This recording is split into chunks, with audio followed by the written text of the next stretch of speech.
جیسے کہ ایک تو جو ہے غیبت کو جو ہے ہم گناہ سمجھتے نہیں ہیں، اس کے لیے ہماری مجلسیں جو ہے غیبت سے بھری ہوئی، ہمیں اس کا فکر کرنا چاہیے، جس طرح نماز کا پڑھنے کا فکر کرتے ہیں، جیسے عبادات کا فکر کرتے ہیں، جیسے نیک، کیونکہ فرمایا کہ تم بہترین امت ہو، تم لوگوں کی نفع رسانی کے لیے بھیجی گئی ہو، تم خود بھی نیک کام کرتی ہو اور دوسروں کو اس کی دعوت دیتی ہو، خود بھی برے کام سے بچتی ہو اور دوسروں کو اس سے روکتی ہو، برے کام سے۔ تو سب سے پہلے جو ہے ہمیں نیک کام بھی کرنا ہے اور برے کام سے بھی رکنا ہے۔ نیک کام تو کر رہے ہیں لیکن برے کام سے رکنے کی کوئی تدبیر نہیں ہے، تو فرمایا کہ جو ہے مثال دے کر فرماتے ہیں کہ ایک ٹینکی ہے، تو اوپر جو ہے نل لگا ہوا ہے، نل، اور وہ نل میں جو ہے پانی آ رہا ہے ٹینکی میں، اور اس ٹینکی میں ایک 4 نل اور ہیں جو وہ نل کھلے ہوئے ہیں، اوپر میں ٹینکی میں تو پانی پڑ رہا ہے لیکن یہ 4 نلوں کے ذریعے سے وہ پانی جو ہے نکل جا رہا ہے، پانی تو آ رہا ہے لیکن باقی پانی میں نہیں رہ رہا ہے ٹینکی میں، ٹنکی دیکھے تو خالی کی خالی ہے، کیوں؟ جو بھی آ رہا ہے وہ چلا جا رہا ہے۔ اسی طرح فرمایا کہ اعمال کرتے ہیں تو جو ہے ہمارے اندر نور پیدا ہوتا ہے، گناہوں کے ذریعے سے جو ہے نور جو ہے نکل جاتا ہے۔ اعمال کرتے ہیں، فرمایا کہ جو ہے نیک اعمال بنتے ہیں، پھر گناہوں کی وجہ سے فرمایا کہ یہ اعمال جو ہے ضائع ہو جاتے ہیں۔ اسی طرح فرمایا ایک تو غیبت ہے، دوسرا فرمایا کہ جو ہے ہمارے جو ہے ایک تو زبان کے ذریعے سے، دوسرا جو ہے آنکھوں کی ہماری حفاظت کریں۔ آج ہماری آنکھیں وہ بھی دیکھ رہی ہیں جو اللہ کو پسند ہے، وہ بھی دیکھ رہی ہیں جو اللہ کو نہیں پسند ہے۔ آج ہماری آنکھیں جو ہیں کسی غیر محرم کے طرف پڑھنے کے بعد رکتی نہیں ہیں، فرمایا کہ اسے ہم گناہ نہیں سمجھتے، تو فرمایا کہ جو آنکھوں کی حفاظت ہو، کہ جو آنکھ سے ہمارے جو ہے بہت سارے اعمال بگڑ رہے ہیں، اس کی ہمیں فکر نہیں، فرمایا کہ ان سب کی فکر کرنا چاہیے کہ جو ہے میرے اعمال جو ہیں وہ جو ہے میرے زبان کے ذریعے سے میں کہیں گناہ نہ ہو جائے، میرے آنکھوں کے ذریعے سے گناہ نہ ہو جائے، میرے ہاتھ پیر کے وجہ سے گناہ نہ ہو جائے، ایک ایک اعضاء کی ہمیں فکر کرنا ہے۔ اسی طرح فرمایا کہ جو ہے ہمارے دل کے اندر بھی جو ہے بہت ساری برائیاں ہیں، بیماریاں، دل کی وجہ سے بھی جو ہے بہت ساری برائیاں پیدا ہوتی ہیں۔ فرمایا کہ جو ہے ایک تو ظاہری اعضاء سے گناہ ہوتے ہیں، دوسرا جو ہے دل کے اندر ظاہری اعمال کے گناہ یہ تو سمجھ میں آ جاتے ہیں، معلوم ہو جاتے ہیں، لیکن اندر کے گناہ یہ سمجھ میں نہیں آتے۔ یہ فرمایا کہ دل کے بڑے بڑے گناہوں میں سے کیا ہے کہ ایک ہے کہ حسد، جلن ہے، کسی کی جو ہے اچھائی کو دیکھ کر جلنا، حسد کرنا، فرمایا کہ یہ بھی بہت بڑا گناہ ہے، ہمیں اس کو گناہ نہیں سمجھے۔ بعض مرتبہ جو ہے ہم لوگوں کو دیکھ کر جلتے رہتے ہیں، کڑتے رہتے ہیں، دنیا کی نعمتوں پہ بھی دیکھ کر جلتے رہتے ہیں، ان کے مقام کو، ان کے عہدوں کو دیکھ کر جو ہے جلتے رہتے ہیں۔ فرمایا کہ جو ہے شیخ محترم اکثر فرمایا کرتے ہیں آج لوگوں کو اپنے جو ہے پریشانی کا اتنا دکھ اور غم نہیں ہے، دوسروں کے اچھے ہو جانے کا دکھ اور غم۔ میرے جو حالات جو بگڑے ہوئے ہیں، مجھے جو پریشانیاں آئی ہوئے ہیں، اس سے اتنا میں غمگین نہیں ہوتا ہوں، لیکن کوئی دوسرا اچھا ہو گیا تو اسے دیکھ کر جو ہے غمگین ہو جاتا، اسے دیکھ کر جو ہے اس کے اندر فکر ہو جاتی ہے کہ جو ہے وہ پنپ جا رہا ہے، وہ آگے بڑھ جا رہا ہے۔ فرمایا کہ دل میں حسد، جلن، کینہ، کپٹ، فرمایا یہ بھی بہت بڑی بڑی بیماریاں ہیں، اس سے ہمیں جو ہے اپنے آپ کو بچانا ہے۔ یہ بھی جو ہے ہمارے فرمایا کہ اعمال کے بگاڑ میں سے، دیکھو جب انسان اپنے دل پر محنت کرتا ہے تو دل اس کا بنتا ہے، تو اس کے اعمال، اس کے اخلاق، اس کے کردار ایسے بن جاتے ہیں کہ فرمایا کہ فرشتوں سے آگے اس کا مقام چلے جاتا ہے۔ جب صحابہ رضوان اللہ تعالیٰ عنہم اجمعین نے اپنے دل پر محنت کی تھی اور سرکار دو عالم صلی اللہ علیہ وسلم نے صحابہ کے دلوں پر محنت کی تھی، تو فرمایا کہ ان کے دل ایسے بنے ہوئے تھے کہ جو ان کے جسم سے نکلنے والے اعمال اللہ کے حکم پر، حضور صلی اللہ علیہ وسلم کے طریقے پر، ان کی ساری زندگی ایسی تھی،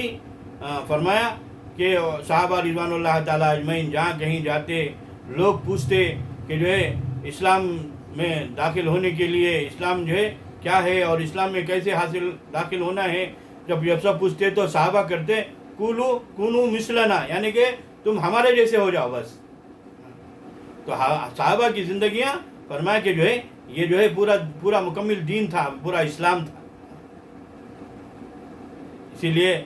لوگ فرماتے ہیں کہ جو ہے اسلام جو ہے وہ کتابوں میں رہ گیا، مسلمان جو ہے وہ قبرستان میں رہ گئے. تو فرمایا کہ یہ دل کے اندر کی جو ہے برائیاں، یہ گناہ جو ہے اس سے بھی جو ہے ہمیں جو ہے بچنا چاہیے. حسد ہے، کپٹ ہے، کینہ ہے. فرمایا کہ دوسروں کی برائی کہ ہمارے اندر یہ برائیاں نکلیں گی. فرمایا کہ جو ہے پھر ہمارے اعمال بنتے چلے جائیں. اور اسی کے ساتھ ساتھ فرمایا کہ جو ہے محنت جب ہوئی صحابہ پر تو جو ہے فرشتوں سے آگے مقام پر پہنچ گئے. کہ جب محنت ہوئی، جب بنے تو فرمایا کہ جو فرشتوں کا سلام، اللہ کا سلام جو ہے، اللہ اکبر، جب محنت ہوتی ہے، جب دل بنتے ہیں تو فرشتوں سے آگے مقام ہو جاتا ہے. فرشتے آ کر سلام لے کر آ رہے ہیں. فرمایا کہ یہ جو کپڑے پہنے ہیں، یہ جو لباس ہے، فرمایا کہ حضرت ابو بکر صدیق رضی اللہ تعالیٰ عنہ کا واقعہ غزوہ تبوک میں اور آپ 12 سنے ہوئے ہیں کہ جو ہے دین کی خاطر پورا سب کچھ لگا دیا. اپنے کپڑے بھی جو ہے وہ ڈال کر جو ہے تاٹ کے کپڑے پہن لیے اور ببول کے کانٹے لگا دیے. شاعر فرماتا ہے وہ غزوہ تبوک میں حضرت صدیق کو دیکھو، وہ غزوہ تبوک میں حضرت صدیق کو دیکھو، سادہ سا ہی کپڑا کوئی تن پر نہیں رکھا. فرمایا کہ جو ہے وہ تاٹ باندھ کر جو ہے ببول کے کانٹے لگا دیے. جب جبرائیل علیہ السلام آ کر پوچھتے ہیں کہ وہ واقعہ بڑا لمبا ہے، واقعہ کو بیان کرنا مقصد نہیں ہے، کہ جو غزوہ تبوک کے موقع پر ہر کوئی جو ہے اپنی حیثیت کے اعتبار سے جو کچھ تھا وہ اللہ کے راستے میں جو ہے لگا کر دینے لگے. اس وقت حضرت عمر فاروق رضی اللہ تعالیٰ عنہ نے سوچا کہ جو آج میرے پاس بہت مال ہے، آج میں حضرت ابو بکر سے آگے بڑھ سکتا ہوں.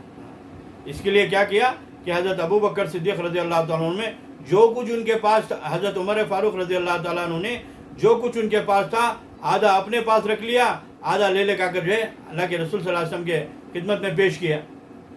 حضرت عثمان غنی رضی اللہ تعالیٰ عنہ انہوں نے آدھی فوج کا جو ہے خرچ برداشت کیا. اسی طرح جب حضرت ابو بکر صدیق رضی اللہ تعالیٰ عنہ بھی لے کر آئے تو جب حضور صلی اللہ علیہ وسلم نے پوچھا کہ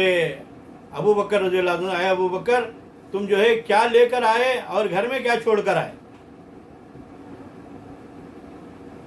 تو پہلے حضرت عمر سے پوچھا تو حضرت عمر رضی اللہ عنہ نے فرمایا یا رسول اللہ صلی اللہ علیہ وسلم آدھا جو ہے لے کر آیا ہوں، آدھا جو ہے گھر میں چھوڑ کر آیا ہوں.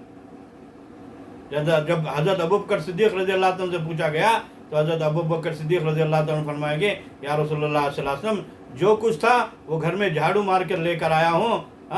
جو کچھ تھا وہ سب اللہ کے راستے میں لے کر آیا.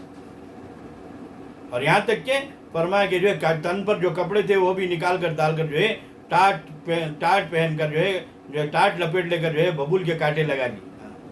جب اتنی بڑی قربانی جب ہوئی تو فرمایا کہ جو ہے اللہ کے راستے میں جو ہے اتنی بڑی قربانی پیش کی تو جو جبرائیل السلام آ کر کہنے لگے کہ اللہ تعالیٰ نے حضرت ابو بکر صدیق رضی اللہ تعالیٰ کو سلام بھیجا ہے اور پوچھا ہے کہ جو اس حالت میں کیا حضرت ابو بکر خوش ہیں.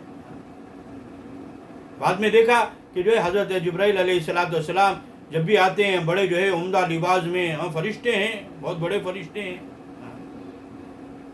بڑے عمدہ لباس میں آتے ہیں. اس آج دیکھے تو کیا ہے کہ وہ بھی جو ہے تاٹ کے کپڑے پہنے ہوئے ہیں، ببول کے کانٹے لگائے ہوئے ہیں. حضور صلی اللہ علیہ وسلم پوچھتے ہیں کہ اے جبرائیل یہ تمہارا لباس کیا ہے؟ تو جبرائیل علیہ السلام فرماتے ہیں یہ میرا لباس نہیں ہے، آج جو ہے سارے فرشتوں کا یہی لباس ہے کہ حضرت ابو بکر صدیق رضی اللہ تعالیٰ عنہ کی ادا اللہ کو اتنا پسند آئی کہ جو ہے ان کا لباس جو ہے آج سارے فرشتوں کو پہنا دیا گیا. تو کہنے کا مطلب کیا ہے کہ جو ہے جب دل بنتا ہے تو فرمایا کہ ایسے اعمال بنتے ہیں کہ جو ہے انسانوں کا لباس جو ہے فرشتوں کو پہنانے میں اللہ تعالیٰ فرشتوں کو پہناتے، فرشتوں کا سلام آتا ہے. تو فرمایا کہ جب ایمان پر محنت ہوتی ہے، جب دل پر محنت ہوتی ہے تو فرمایا کہ جو ہے دل پر جب محنت ہوتی ہے تو فرمایا کہ جو ہے فرشتوں سے آگے اس کا مقام ہو جاتا ہے. جب اعمال بگڑتے ہیں تو فرمایا کہ ہم جانور سے بھی بدتر بن جاتے ہیں. فرمایا کئی قسم کے جانور ہیں, ہم جو ہے جانوروں سے بھی جو ہے بدتر ہو جاتے ہیں. کب؟